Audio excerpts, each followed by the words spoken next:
de Jésus brûlant d'amour, embrase-nous par ton esprit, que nos cœurs soient semblables au tien, que nous brûlions de charité. Cœur de Jésus brûlant d'amour, embrase-nous par ton esprit, que nos cœurs soient semblables au tien, que nous brûlions de charité.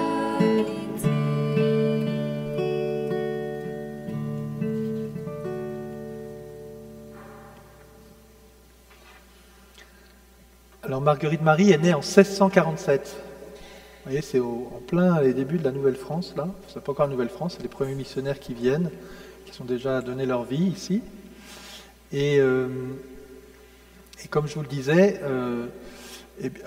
pour bien comprendre cette apparition du Sacré-Cœur à Marguerite Marie, qui s'inscrit dans une histoire que j'ai fait le choix de ne pas vous développer, avec Gertrude, Mechtilde, qui ont des apparitions privées du Sacré-Cœur, avec Saint Bernard qui contemple le chevalier qui donne sa vie pour sa bien-aimée, sa chérie, sa Notre-Dame. C'est le moment où on construit les cathédrales et il contemple la dimension sponsale du Christ dans le Cantique des Cantiques qui donne sa vie pour son épouse.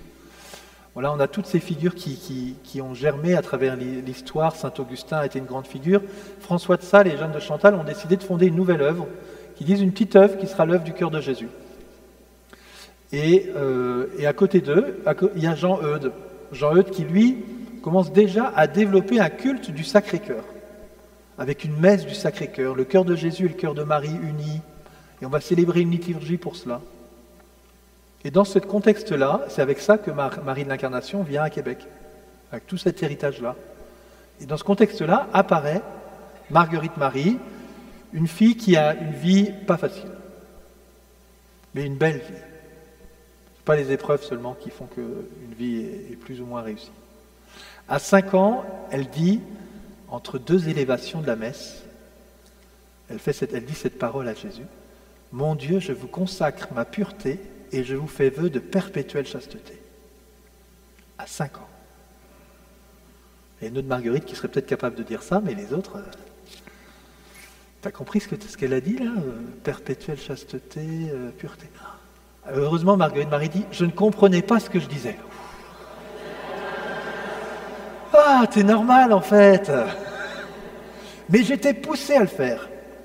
En fait, pourquoi ? Derrière, elle a une cousine qui va rentrer au monastère. Elle entend sa mère et sa tante qui parlent de ça. Donc elle entend chasteté, pureté, tout ça. Et elle va.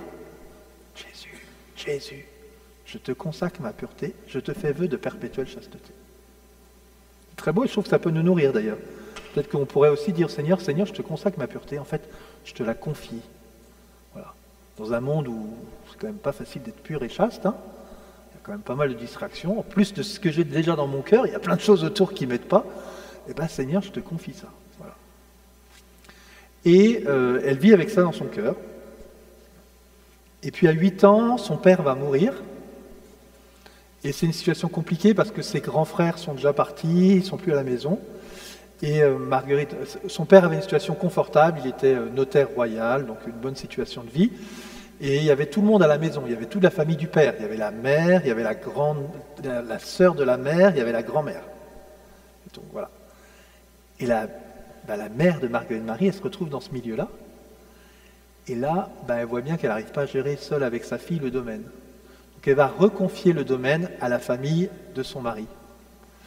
Et qui vont reprendre possession du domaine et bien s'installer. Au point que Marguerite Marie dira, à l'époque elle s'appelle que Marguerite, elle dit que elle était dans sa maison comme une esclave, elle était comme une esclave dans sa propre maison. Pour prendre un exemple plus connu de nos enfants, Cendrillon. Cendrillon, c'est un plagiat de la vie de Marguerite Marie. Voilà. Donc elle se retrouve effectivement à gérer les enfants, à faire le ménage et tout ça. Et c'est vraiment une vie d'épreuve. Et dans ce contexte-là, elle va vivre. Qu'est-ce qui va l'aider à vivre ça? C'est la croix de Jésus. Voilà, quand elle se réfugie un peu en solitude, et bien justement, elle contemple la croix et elle y voit non seulement l'amour de Jésus pour elle, mais aussi la force de porter ses épreuves. Ceci reste quand même très lourd, au point qu'elle tombe malade et pendant 4 ans, elle va être alitée entre 10 et 14 ans. 4 ans. Pour les ados, c'est intéressant ça. Imagine-toi 4 ans dans un lit. Pas facile. Et là, tout le monde, on ne sait plus quoi faire. C'est pas une maladie un peu spéciale. Et donc Marguerite va se tourner vers la Vierge Marie et lui dire « Marie, si tu me guéris, je serai une de tes filles. » Et elle va très vite guérir. Assez rapidement, elle va retrouver la santé. Et là, elle va retrouver tellement la joie de vivre qu'elle va rentrer dans l'adolescence.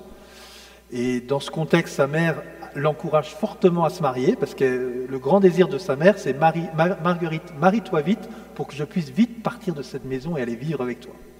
Ça, c'est pareil. Là. Demandez à vos ados, ton rêve, c'est de partir et d'emmener ta mère avec toi. Sans ma mère, ça peut se faire aussi.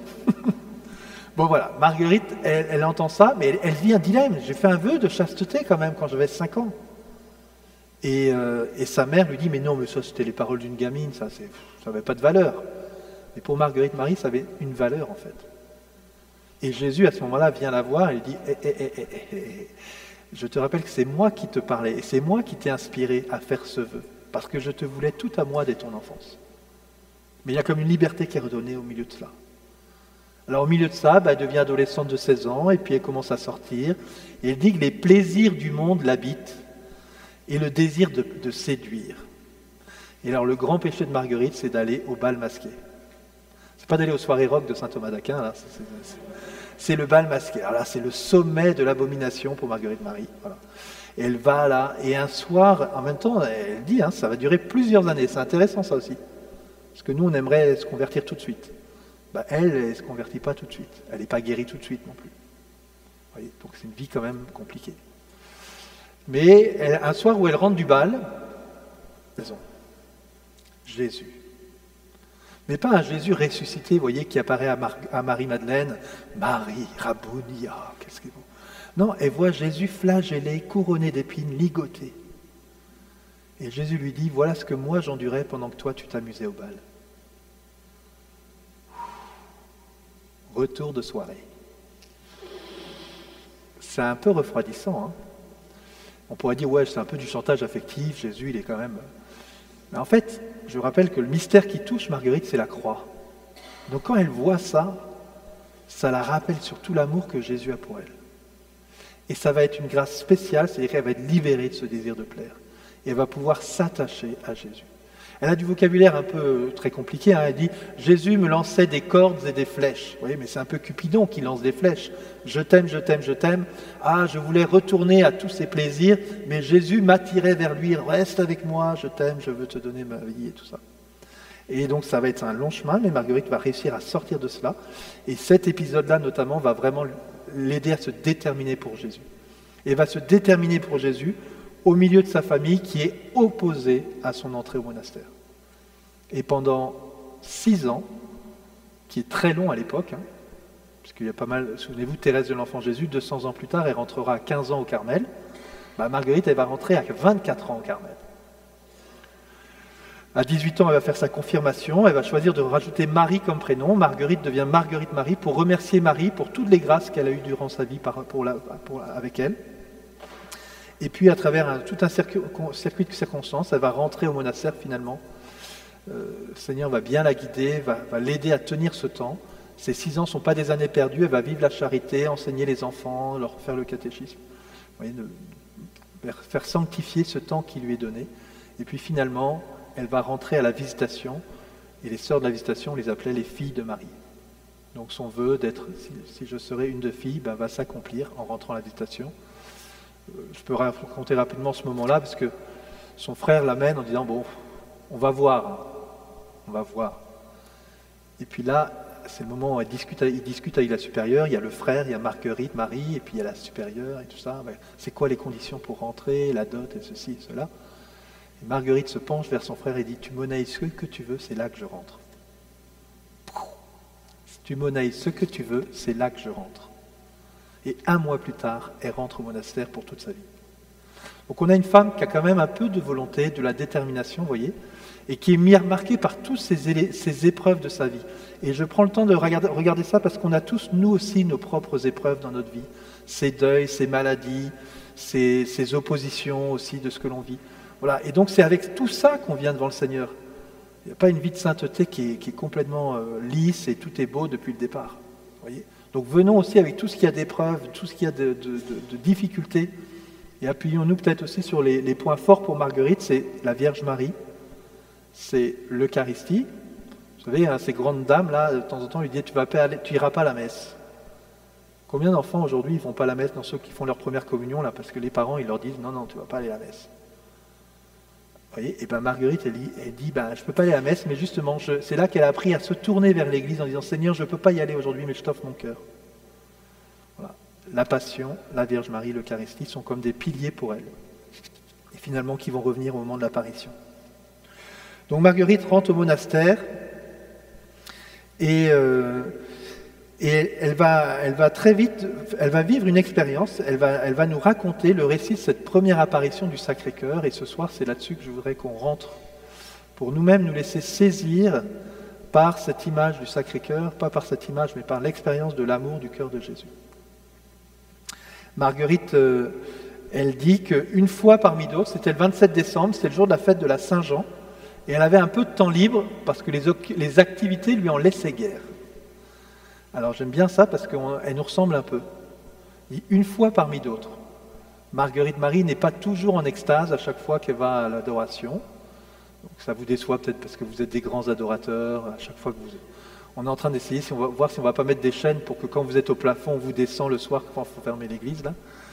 Non, Marguerite, elle a eu une seule extase dans sa vie, c'est juste avant de mourir. Donc si vous n'avez pas d'extase encore, dites-vous que ce n'est pas encore l'heure de mourir. C'est pas grave. Mais c'est important, une fois parmi d'autres, c'est-à-dire il y a tous les autres, qu'est-ce que nous vivons nous aussi. Toutes ces autres fois de fidélité, d'amour du Seigneur, je viens prier, je viens adorer. Et une fois, Jésus l'a saisi. Une fois parmi d'autres. Alors que j'avais un peu de temps libre parce que les activités m'en laissaient guère. Nous, on a aussi plein d'activités. Vous lui ressemblez. Mais de temps en temps, on a un peu de temps libre aussi. Qu'est-ce qu'on fait de nos temps libres? Vous savez, le temps qu'on va prendre pour la prière sera toujours sur un temps libre. On pourrait dire, mais là, si je fais ça, j'aurais plus mon temps libre, je ne pourrais pas faire si. Oui, tu vas forcément enlever quelque chose pour mettre Jésus à la place. C'est sûr. Mais en fait, peut-être que ce n'est pas une mauvaise idée de mettre Jésus sur ce créneau-là. Vous voyez? Et elle dit ensuite, Jésus me fit découvrir pour la première fois les merveilles de son amour qu'il m'avait toujours tenu caché jusqu'alors. Donc Marguerite Marie, elle a un peu de temps libre, et elle va venir devant le tabernacle. Elle vient à l'église, il n'y a pas le Saint-Sacrement exposé. Elle dit que j'étais devant le Saint-Sacrement. Quand elle dit Saint-Sacrement, ce n'est pas Saint-Sacrement exposé, elle est devant le tabernacle simplement. Donc elle vient comme nous, là, elle se met devant le Seigneur, et elle dit que Jésus l'a fait découvrir donc les merveilles de son amour comme jamais elle ne l'avait compris jusqu'alors. Et elle rajoute, il me fit reposer longuement sur sa divine poitrine. Donc le dernier élément qu'elle donne avant de vivre cette expérience, c'est « il me fit découvrir pour la première fois ». Et moi je trouve que c'est bien de méditer là-dessus parce qu'elle a 27 ans, à la première apparition. Elle a déjà une longue vie avec le Seigneur, elle a déjà reçu plein de grâces avec le Seigneur. Dans son noviciat, elle raconte comment elle dialogue avec Jésus tout le temps là. Et là elle dit « je découvre pour la première fois ». C'est beau parce que est-ce que nous aussi, on est dans une attitude de découverte? Vous voyez, c'est un peu un défi que je vous lance. Est-ce qu'on reste dans une attitude de découverte? Est-ce que le Seigneur veut me faire découvrir des choses nouvelles que je ne connais pas? Ou est-ce que je suis dans une attitude de « moi maintenant je sais déjà, là, ça y est, c'est bon, là. Mon père, moi je suis là depuis longtemps, là, j'ai un peu tout vu, là. » Vous voyez? Et la difficulté pour nous, sûrement, c'est de rester dans une attitude de découverte. Qu'est-ce que tu veux me faire découvrir, Seigneur, que je ne connais pas encore? Vous voyez, c'est très salutaire parce que quand vous entendez une homélie du curé, vous n'êtes pas là en train de dire « qu'est-ce qu'il va nous raconter? Attends, on va voir s'il a bien bossé son homélie cette semaine, là. Ah, c'était pas mal, mon père, oui, c'était pas mal. Ouais. » L'objectif, c'est pas de savoir si c'est pas mal ou pas. L'objectif, c'est de se dire, Seigneur, qu'est-ce que tu veux me faire découvrir aujourd'hui que je n'ai pas compris encore? Parce que nous, on est là en train de dire, ah, Zachée, ah non, pas Zachée là. Encore l'évangile de Zachée, on n'en peut plus là. Depuis qu'on est enfant, on fait des dessins de Zachée dans son arbre, là. Ah non, non, c'est pas possible. Mon père, vous n'avez pas beaucoup travaillé cette semaine. Hein. Vous me refaites une homélie comme ça la semaine prochaine, hein, je vous mets une mauvaise note. Hein. Ben non, Seigneur, qu'est-ce que tu veux me faire découvrir dans cet évangile que je n'ai pas encore connu? Et donc Marguerite, elle vient là, et elle découvre pour la première fois les merveilles de son amour. Et Jésus la fait reposer longuement sur sa divine poitrine. On est le 27 décembre, c'est le jour de la Saint-Jean, et en fait Marguerite Marie vit la même expérience que l'apôtre Saint-Jean, plutôt que l'évangéliste Saint-Jean, que l'on définit comme le disciple bien-aimé du Seigneur. Et c'est ce disciple bien-aimé qui va être notre fil rouge de la retraite. Je vais vous proposer, pendant ces jours, de regarder où est le disciple bien-aimé et de vous mettre à la même place que le disciple bien-aimé. Et aujourd'hui, on se met à la même place que le disciple bien-aimé, qui est tout contre Jésus, tout contre le cœur de Jésus. Lors du dernier repas, il y a un apôtre qui apparaît, il y a un disciple qui apparaît, on n'a jamais entendu ce titre-là de tout l'évangile selon saint Jean. Il apparaît à un moment bien précis. Il apparaît entre l'annonce de la trahison de Judas et l'annonce du reniement de Pierre. L'un de vous me trahira. Un disciple, tout contre Jésus, c'est dans Jean chapitre 13, était penché sur la poitrine de Jésus. Pierre lui dit, demande-lui qui est-ce. Alors, se penchant, il lui dit, Seigneur, qui est-ce? Et Jésus lui dit, c'est celui à qui je donnerai la bouchée. Et donc ce moment-là, le disciple apparaît. Si vous regardez les autres évangiles, Matthieu, Marc et Luc, entre la trahison de Judas et le reniement de Pierre, eh bien, l'évangéliste pose l'institution de l'Eucharistie. Ceci est mon corps livré pour vous. Judas va me trahir, Pierre va me renier, je livre mon corps. Et saint Jean met dans une autre attitude, ce dernier évangéliste qui écrit son évangile bien tard, entre la trahison de Judas, le reniement de Pierre, est-ce qu'il y a un disciple qui veut bien accueillir ce corps livré? Alors le disciple bien-aimé vient prendre la place. Moi, Seigneur, je veux t'aimer. À un moment où tout le monde quitte la barque, tout le monde s'en va, tout le monde renie. Moi, Seigneur, je veux tenir le cap, demeurer fidèle, essayer d'être avec toi, tout contre toi, et faire cette expérience-là. Donc Jésus veut nous placer dans cette figure du disciple bien-aimé. J'insiste un peu parce qu'en fait, Marguerite Marie, à la fin de cette première apparition, Jésus va lui dire « Jusqu'à présent, tu n'as pris que le titre de ma servante. » Peut-être que vous ici, vous êtes tous des bons serviteurs, bien engagés, bien investis. Merci, très bons serviteurs. Et Jésus lui dit « Tu n'as pris que le titre de ma servante, mais je veux faire de toi la disciple bien-aimée de mon Sacré-Cœur. » T'es bon serviteur, est-ce que tu veux bien être la disciple bien-aimée de mon Sacré-Cœur? Mais Marguerite Marie, c'est pas péjoratif, je veux être la servante du Seigneur. Elle voulait être une fille de Marie. Or Marie est dit à l'Annonciation, je suis la servante du Seigneur. Et donc Marguerite Marie, elle veut marcher dans les pas de Marie. Elle dit, je veux être la servante du Seigneur comme Marie. Marie, tu vas m'apprendre à être la servante du Seigneur. Et Jésus lui dit pas que c'est pas bien, il dit c'est vrai, c'est bien. Mais je veux te conduire à une autre relation. Je veux aussi que tu sois ma disciple bien-aimée, la bien-aimée de mon cœur. Je veux te faire rentrer dans ce chemin-là. Si vous regardez au pied de la croix, il y a un disciple bien-aimé, et à côté, il y a une mère. Femme, voici ton fils, fils, voici ta mère. Et le disciple l'a pris chez lui. En prenant Marie, Marie va nous apprendre à être ses disciples bien-aimés de Jésus. Donc d'entrer dans cette expérience du disciple bien-aimé.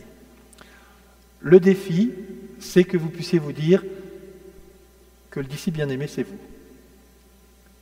C'est bon pour ça, vous, ça ou pas? Pour moi, c'était difficile. Moi, le disciple bien-aimé, j'avais du mal avec le disciple bien-aimé parce que je trouvais qu'il était un peu trop parfait. Quand tout le monde trahit, lui, il est tout contre Jésus. Quand les disciples fuient, lui, il est au pied de la croix. Vous avez tout, les gars? Moi, je suis au pied de la croix, moi. Quand il court avec Pierre au tombeau, il court plus vite. Quand, pendant l'apparition au bord du lac, personne ne reconnaît Jésus au bord du lac, il y en a un qui reconnaît Jésus au bord du lac. C'est le disciple bien-aimé. Je trouvais que c'était un peu chouchou, moi. Je ne sais pas si ça se dit ici, mais ça fait un peu le chouchou quand même. Lui, il a un peu le chouchou de Jésus, lui. Et puis le dernier texte où on cite le disciple bien-aimé, c'est quand Pierre discute avec Jésus, il se retourne, il voit lui, le disciple bien-aimé, il dit, lui, qu'est-ce qui va arriver? Et Jésus lui dit, si je veux qu'il demeure jusqu'à ce que je vienne, il va même pas mourir, lui. C'est vraiment chouchou XXL, quoi. C'est waouh. Et donc moi, je trouvais ce disciple bien-aimé un peu trop parfait, vous voyez. Alors que Pierre, j'aimais bien Pierre. Parce que Pierre, il tombe bien, mais il repart. Je trouve que c'est plus facile à imiter, ça. Pierre, on le voit couler, et on rigole, hein. Oh, regarde Pierre, quel rigolo, là. Il coule dans l'eau, là, c'est incroyable. Il est ridicule. Mais est-ce que vous avez déjà essayé de marcher sur l'eau? Non? Parce que, vous savez, quand en plus vous êtes pêcheur de poissons, la tempête, vous connaissez. Moi, je m'accrocherai au mât, je dis, Jésus, tu viens dans la barque tout de suite, Mais Pierre, lui, qui connaît les dangers de la mer, va dire, Jésus, ordonne-moi de sortir et de marcher sur l'eau avec toi. Et si on regarde bien, il marche, en fait, au début. Moi, je n'ai pas essayé. Si je sors du bateau, c'est pour me faire un bon bain, je ne sais pas quoi, mais... Et donc, il marche sur l'eau. Maintenant, et le canot à glace, on peut marcher un peu sur l'eau. Et après, il coule. Et Jésus lui tend la main. Homme de peu de foi, pourquoi as-tu douté? Et à la Passion, on retrouve la même chose. Vous ne pouvez pas me suivre maintenant. Si, Seigneur, je vais te suivre. Et il le suit. Et il tombe. Et il renie gravement Jésus. Et il en pleure. Il va revenir. Vous voyez, eh bien, il y a un auteur qui s'appelle Nicolas Butet qui compare ces deux disciples et il nous montre qu'en fait, ils vont souvent ensemble, Pierre et Jean. Et Pierre, c'est un peu la figure du disciple bien-aimant. C'est le disciple qui va faire des choses pour le bon Dieu. Il va, allez, on y va, on va faire des choses et tout ça. Et on peut être bien comme serviteur, bon serviteur, on veut faire des choses pour Jésus. Et on veut donner notre vie pour Jésus et tout ça. Et il nous dit que Saint Jean, le disciple bien-aimé, c'est pas le chouchou, justement. C'est pas le préféré. Et Jean ne nous dit pas, moi je suis quand même bien mieux que vous autres, les gars, parce que moi je suis bien aimé de Jésus. Non, ce que Saint Jean nous dit, c'est que Jean, il ne se distingue pas par ses œuvres. La seule chose qu'il sait, c'est qu'il est aimé de Jésus. Il ne dit pas que les autres ne sont pas aimés, il dit qu'il a conscience, lui, d'être aimé de Jésus. Et Seigneur nous demande de cette conscience-là. Et pourquoi Pierre et Jean, et pourquoi Jean court plus vite que Pierre? Peut-être que quand tu as renié Jésus, tu as du mal à faire des œuvres pour le bon Dieu là. Et tu as besoin de revenir comme un disciple bien-aimé, à apprendre que tu es aimé de Jésus. Jésus t'aime passionnément et tu rentres dans ce chemin. Et c'est ça qui t'aide à avancer. Non plus les œuvres, mais le fait d'être aimé de Jésus. Et donc Marguerite Marie est replongée dans cette figure du disciple bien-aimé et elle repose longuement sur sa divine poitrine. Et elle vit une expérience sensible, affective. Elle vit ce qu'on appellerait au XXIe siècle une effusion de l'esprit. Et c'est ce que je nous souhaite à tous. Peut-être que tu connais Jésus déjà. Tu as déjà reçu plein de grâces du Seigneur. Tu as fait une expérience de son amour déjà il y a 10, 15 ans, 20 ans, peut-être 2 ans. Et Jésus veut, comme pour Marguerite Marie, te faire découvrir les merveilles de son amour comme jamais tu l'as encore compris. Et faire venir reposer sur son cœur. Et la grâce du cœur de Jésus, c'est de se reposer.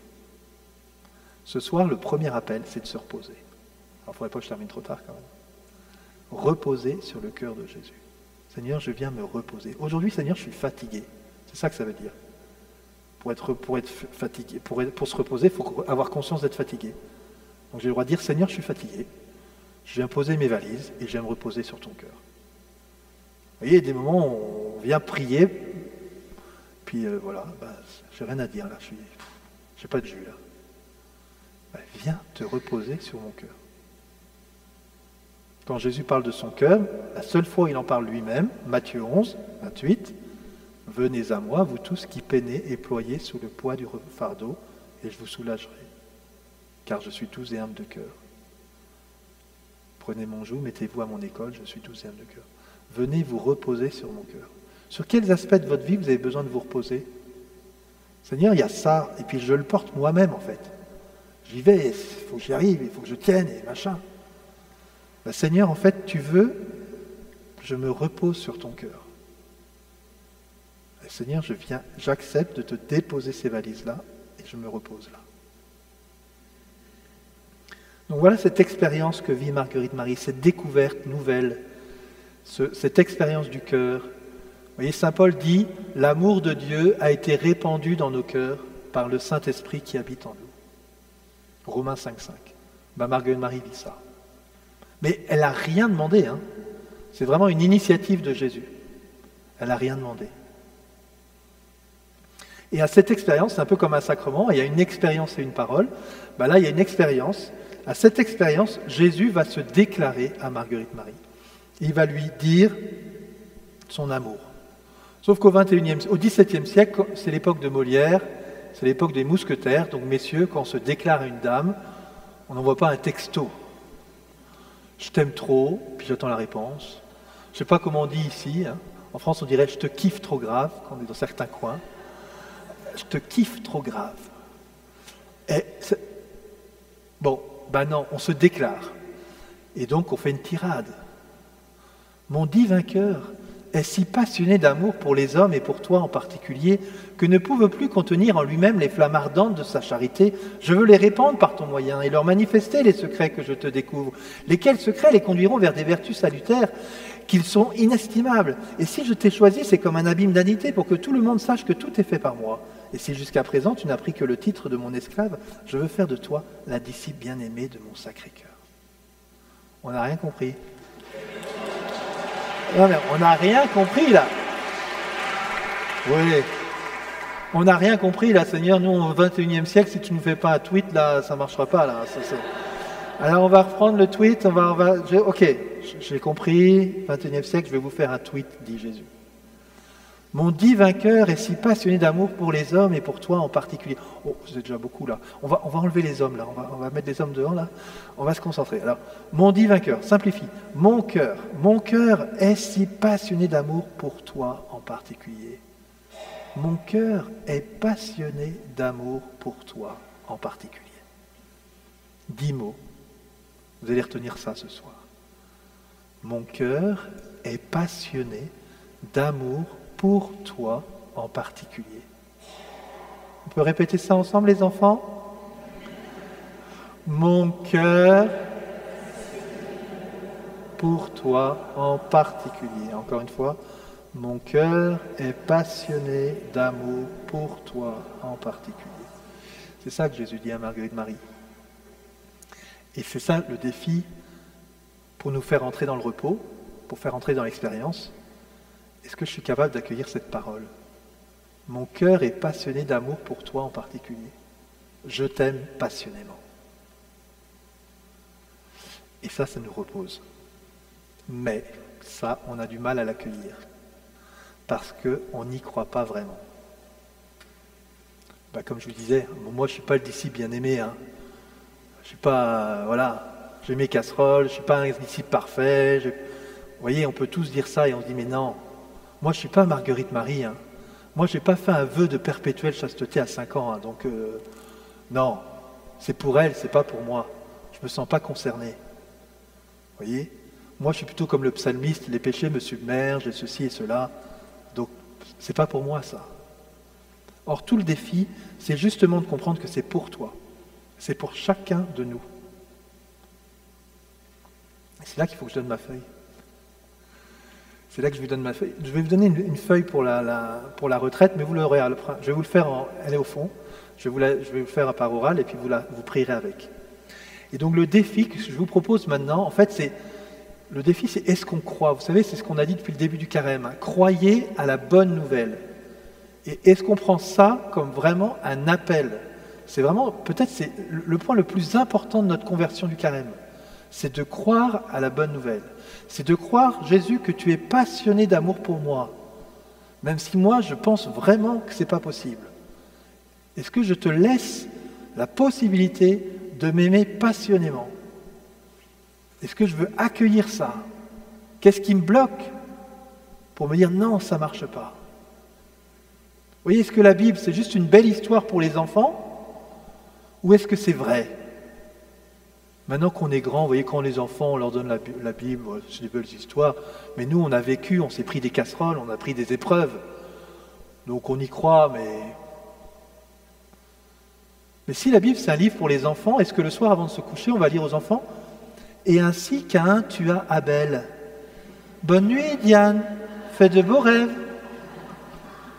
Et ainsi Pharaon tua tous les premiers-nés des Hébreux. Tu veux que je laisse une petite lumière avant de te coucher ? Et ainsi les Égyptiens périrent tous dans la mer Rouge. » Si ça c'est juste une histoire pour les enfants, voyez ? Et en fait la Bible nous provoque. Elle nous provoque et nous on ferme les yeux. Dieu est amour, Dieu est amour, Dieu est amour. Non, on va aller au contact là. Qu'est-ce qui vous provoque ? Qu'est-ce qui fait que vous dites « Non Seigneur, c'est dur pour moi. Tu me dis que tu es passionné d'amour pour moi, mais moi j'ai ça. » Et donc je vous propose de faire un procès à Jésus. Rassurez-vous, il a déjà une pile de dossiers à cause de moi sur son bureau, le bon Dieu. On va faire un procès au bon Dieu. Qu'est-ce qui fait que vous ne croyez pas que Jésus est passionné d'amour pour vous ? Et vous allez réfléchir. Seigneur, je ne crois pas que tu es passionné d'amour pour moi. Parce que je vis ça, je vis ça, je vis ça. Vous voyez ? Si tu es passionné d'amour pour moi, pourquoi je vis ça ?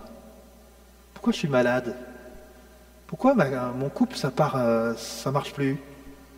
Tu m'aimes ou tu m'aimes pas ? Tu es là ou tu n'es pas là ?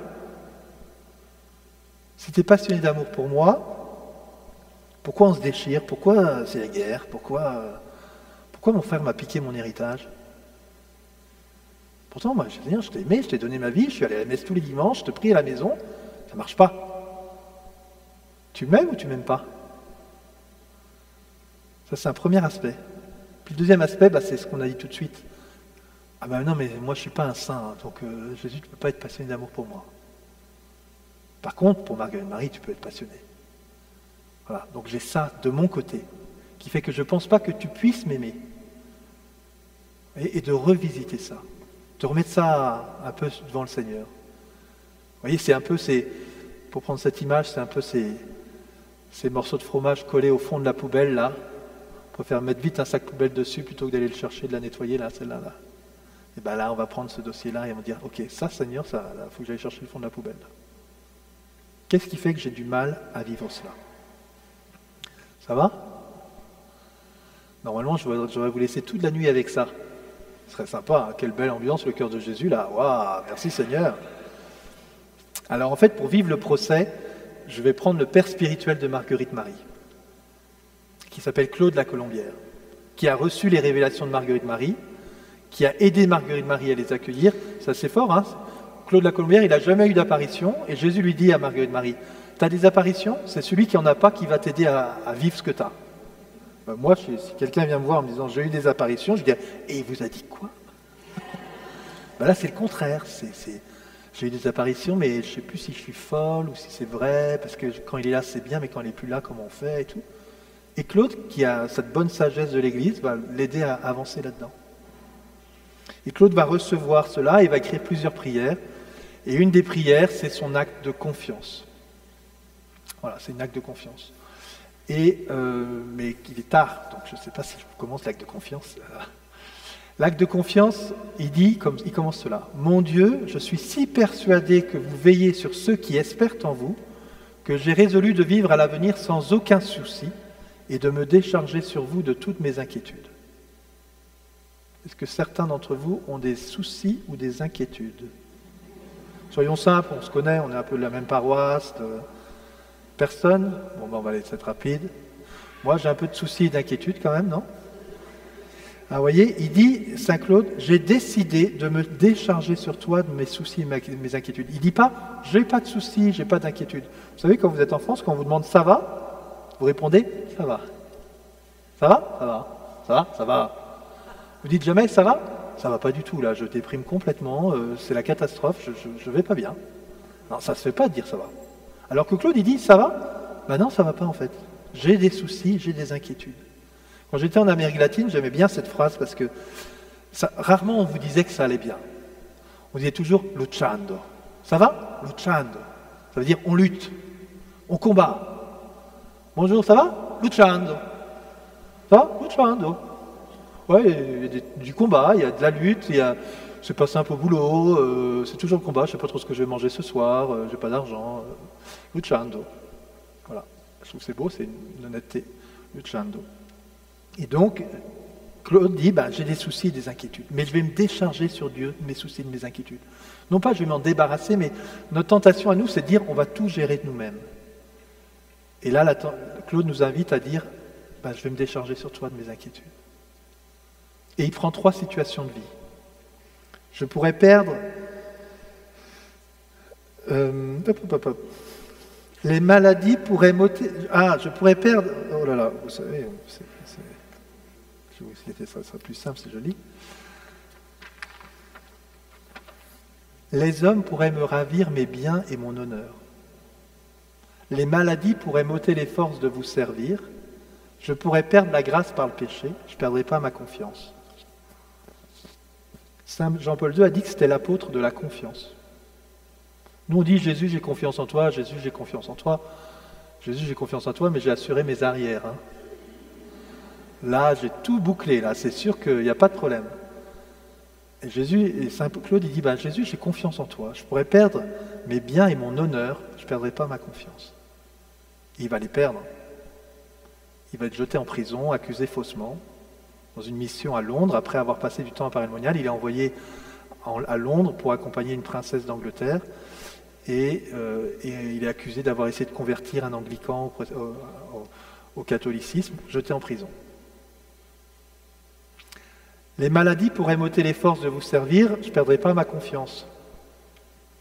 En prison, il va tomber malade, la tuberculose. Louis XIV va essayer de le faire revenir en France.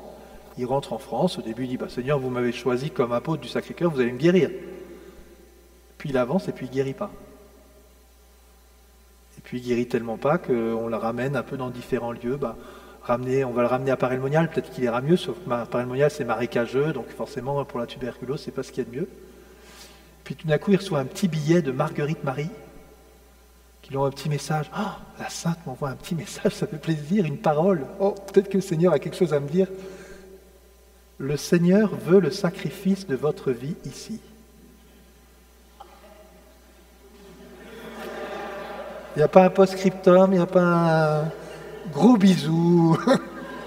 Courage, on est avec toi. Et il va mourir à Paray-le-Monial à 41 ans. Et qu'est-ce qu'il dit de sa maladie? Il dit, cette maladie, c'est la plus grande miséricorde que Dieu m'a faite. Alors moi, quand je suis malade, je ne commence pas à dire, ah merci Seigneur, là. Ah cette grippe là du mois de janvier, qu'est-ce qu'elle était bonne. Ah vraiment. Je te bénis Seigneur, vraiment tu es miséricordieux avec moi là. J'avais vraiment besoin de ça là. Bon, donc j'ai essayé de réfléchir, comment il peut dire ça? Alors je me suis dit, c'est le culte de la souffrance et tout ça. Pas vraiment, parce que Marguerite Marie, à un moment, elle lui envoie un message en disant, moi je crois que je vais arrêter de prier pour vous, parce que plus je prie, plus vous êtes malade. Alors, elle dit, non, continuez. Vous voyez? Mais justement, en fait, cette expérience qu'il fait, c'est l'expérience de Moïse. Quand Dieu dit, j'ai vu la misère de mon peuple et je suis descendu. C'est la plus grande miséricorde que Dieu m'a faite. J'expérimente la miséricorde de Dieu à mon égard. Je suis malade, comme il dit, je suis au coin du feu, les gens m'habillent, me déshabillent, ça me fatigue tout le temps là. Et en même temps, j'expérimente que Dieu vient me rejoindre dans mon épreuve. Combien d'entre nous ont fait cette expérience qu'au fond, Dieu, dans nos épreuves, il est bien plus présent que bien des fois. Non pas qu'il n'est pas jamais là, mais c'est que nous, on est peut-être un peu plus à l'appeler à vivre cela. J'ai compris ça un jour quand j'étais en Bretagne. Je suis breton, vous le savez, et un breton doit faire dans sa vie le tour de la Bretagne, des 7 cathédrales bretonnes. On dit que s'il ne les fait pas de son vivant, il les fait au purgatoire en avançant chaque année de la taille de son cercueil. Alors moi, je trouvais ça un peu long quand même, donc je me suis dit que même si j'ai un petit avantage avec mes 6 pieds 5, je me suis dit que ça serait quand même long. Donc je vais les faire. Et un jour, je traversais le bout de la Bretagne. Je demandais l'hospitalité, et puis une famille m'accueille et tout ça. À la fin d'une messe, je dis, est-ce que quelqu'un voudrait bien m'accueillir ce soir? Venez manger chez nous, venez loger chez nous. Puis pendant la soirée, je discute avec cette dame. Elle me dit, en fait, je suis venu à la messe aujourd'hui parce que c'était l'anniversaire de mon fils Emmanuel. Je dis, vous savez, je suis de la communauté de l'Emmanuel. Elle ouvre les yeux et me dit, Elle dit, en fait, mon fils Emmanuel est mort. Il est mort quand il avait 7 ans, il a été écrasé devant la maison, là, dans la voiture, par une voiture sur la route. Et elle me dit cette phrase qui est gravée dans mon cœur. Depuis que mon fils est mort, je vois comment Dieu m'aide à porter cette épreuve. Alors pour l'histoire un peu plus longue, ce qui m'a marqué, c'est que j'avais une autre personne le matin à la marche qui m'a dit « Moi, mon fils est mort et je ne peux pas croire que Dieu existe. » C'est quand même fou, impressionnant. Et vous voyez, on peut vivre vraiment cela. Seigneur, je suis malade. Et Seigneur, c'est ta faute. Ou alors, Seigneur, tu veux m'aider à porter cette épreuve, en fait. Tu es avec moi dans l'épreuve. Oui, j'ai compris ça, quand Jésus dit, si quelqu'un veut marcher à ma suite, qu'il prenne sa croix et qu'il me suive. Au début, je me dis, il faut que je trouve une croix à porter. Ouais. Je veux suivre Jésus, je vais porter ma croix. Trouver une croix comme ça. Je me dis ça, je crois que je vais réussir à porter ça. Puis après, j'ai compris qu'il n'y avait pas besoin de mettre une croix, là. La croix, elles arrivent très vite, là. On a tous des croix dans notre vie, là. Mais qu'en fait, j'avais 2 options. Soit je reste par terre avec ma croix et je chiale. J'en ai marre, Seigneur, de ma croix. Ou alors j'entends Jésus qui me dit, écoute, tu veux être mon disciple, suis-moi. Parce que, tu sais, moi, je vais porter une croix aussi. Ça m'est arrivé, porter la croix, Jésus. Tu vois ? Donc, lève-toi et puis je vais t'apprendre et puis suis-moi. Puis je vais t'aider à porter ta croix et on va avancer. Voilà. Et voilà. Et donc, Saint Claude fait cette expérience-là. Ma maladie, aussi, c'est une plus grande miséricorde parce que, aussi dans sa maladie, il était pris avant la tentation de la vaine gloire. Et malade, il s'est rendu compte qu'il n'y avait pas de vaine gloire. Il a la vaine gloire, ça ne sert à rien. Je prends 2 minutes encore et on se terminera là. Le dernier aspect, il dit, je pourrais perdre la grâce par le péché, je ne perdrai pas ma confiance. Et ça, c'est plus subtil.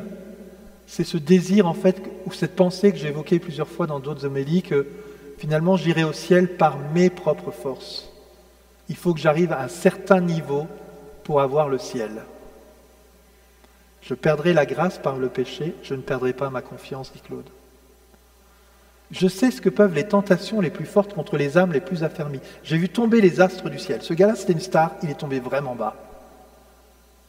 Eh bien, je ne perdrai pas ma confiance que Dieu peut venir me chercher et me ramener si je veux.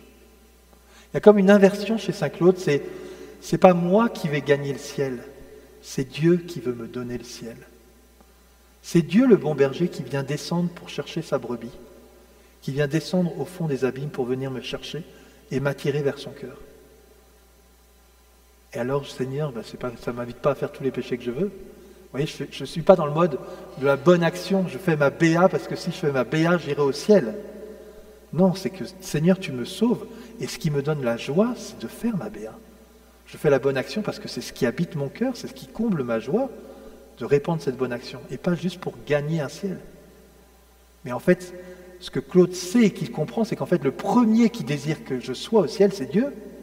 Il le veut bien plus que moi, au point de donner sa vie pour moi.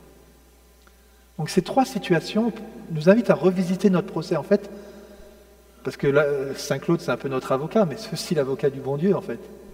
Tu me reproches ça, mais en fait, je suis avec toi dans cette épreuve. Je suis passionné d'amour pour toi. Mon cœur est passionné d'amour pour toi. Dans cette tirade que je vous ai donnée, Jésus dit à Marguerite Marie, « Mesdames, le prenez pas mal, mais pourquoi tu m'as choisi ?» Vous voyez, et Jésus lui dit, « Je t'ai choisi comme un abîme d'indignité et d'ignorance. » Vous trouvez ça beau ? Imaginez le jour du mariage. Jésus, veux-tu prendre Marguerite Marie pour épouse ? Oui, je l'ai choisie comme un abîme d'indignité et d'ignorance. Et toi, Marguerite Marie, je peux réfléchir 2 minutes là parce que je n'avais pas entendu celle-là avant. Vous voyez, on peut trouver ça violent. Hein. En fait, c'est une très belle parole parce que Marguerite Marie, elle arrête pas de dire je suis indigne, et nous on le dit à chaque messe, je ne suis pas digne de te recevoir. Et c'est vrai en fait, on n'est pas digne. Et Jésus dit, en fait j'ai bien entendu que tu es indigne, tu es même un abîme d'indignité. Mais moi, je peux descendre au fond de l'abîme pour aller te chercher et te ramener vers mon cœur. C'est tout le psaume 129, des profondeurs, je crie vers toi Seigneur, Seigneur écoute ma prière. Ben moi Seigneur, vous voyez, si certains d'entre vous disent, mais moi je suis au fond du trou, Je suis au fond de l'abîme là. Ben, Jésus, il est chercher quelqu'un qui est au fond de l'abîme. C'est une vraie miséricorde pour moi, ça. Donc si quelqu'un se dit, mais non, c'est pas pour moi. Quelqu'un qui a un abîme d'indignité, Jésus, il est la chercher, l'a déposé sur son cœur, lui a fait découvrir les merveilles de son amour. Alors vous pouvez faire la même chose. Seigneur, moi je viens devant toi comme Marguerite Marie. C'est beau parce qu'il y a exactement le même psaume 42 que dans la chapelle Saint-Claude de la Colombière à Paray-le-Monial. C'est comme un cerf altéré cherche l'eau vive, mon âme te cherche, mon âme a soif de toi. Seigneur, j'ai soif de toi en fait. J'ai soif de découvrir ton amour. J'ai soif de découvrir que tu es passionné d'amour pour moi, mais vraiment, je me sens complètement indigne. Mais il paraît que tu l'as fait pour Marguerite Marie qui était aussi indigne, donc si tu veux le faire pour moi, je suis d'accord. Et bien Jésus viendra descendre et par l'Eucharistie, il viendra se faire proche de vous. Il s'approche de vous. Il descend jusqu'à nous. Donc nous, frères et sœurs, ce soir, c'est faire ce procès, oui, c'est rester comme Saint Jean tout contre Jésus, et puis c'est dire, Seigneur, en fait j'ai soif. J'ai soif de découvrir cet amour-là. C'est cet amour qui me repose. Oui, j'ai des épreuves dans ma vie, tout ça, mais si je peux les vivre avec cette conscience que tu m'aimes passionnément, voilà, Seigneur, je reviens vers toi et je veux me laisser saisir par cet amour de ton cœur. Voilà ce que je vous propose. Pardon, j'étais un peu long, je serai moins long les autres fois, mais cette longue démonstration, d'une certaine manière, elle me semble importante à vivre. Je ne vous ai pas laissé le temps de faire votre procès, mais vous pouvez le refaire, présenter ça au Seigneur, présenter ça dans la miséricorde, revenez. Mais laissez surtout Jésus vous dire, mais mon cœur est passionné d'amour pour toi, en particulier, pas en général, en particulier. Toi, je connais ta vie, ton histoire, je sais d'où tu viens, je sais ce que tu portes. En particulier, je t'aime passionnément.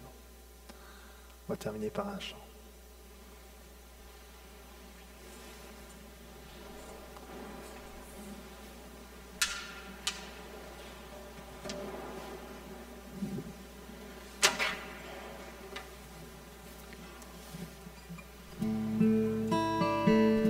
C'est un chant plus méditatif. N'hésitez pas aussi à rester assis puis à juste prier aussi.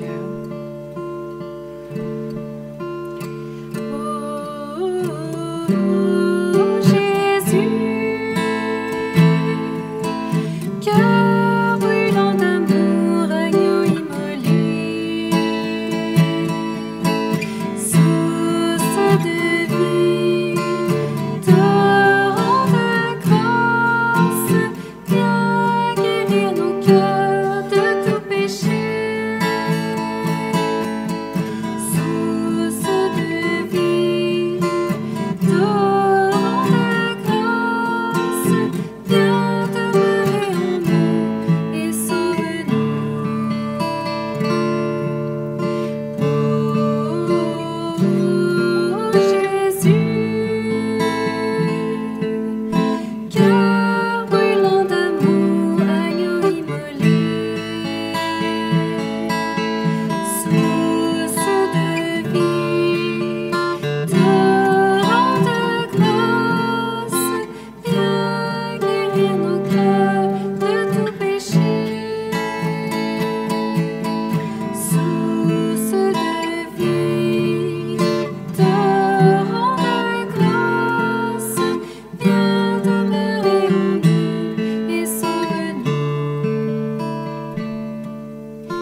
Nous te demandons la grâce pendant cette journée de demeurer en toi durant cette nuit, demeurer en toi au cœur de nos activités de la journée. Tu veux que le disciple bien-aimé demeure jusqu'à la fin des temps. Donne-nous de demeurer, nous aussi, avec toi, de te laisser entrer dans nos cœurs, en toutes nos activités, en tous nos temps libres, de les vivre avec toi, qui est passionné d'amour pour nous. Amen.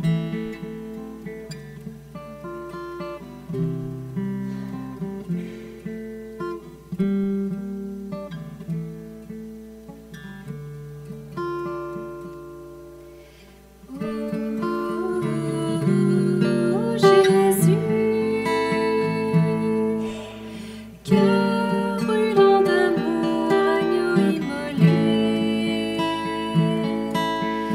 source de vie, torrent de grâce, viens guérir nos cœurs de tout péché.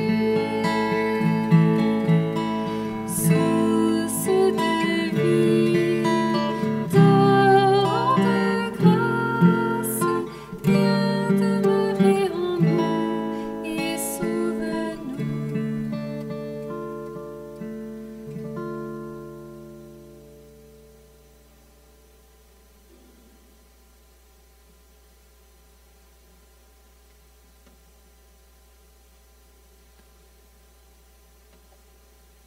Vierge Marie, toi qui as accueilli le disciple, qu'il t'a accueilli chez lui, mais tu l'as accueilli aussi.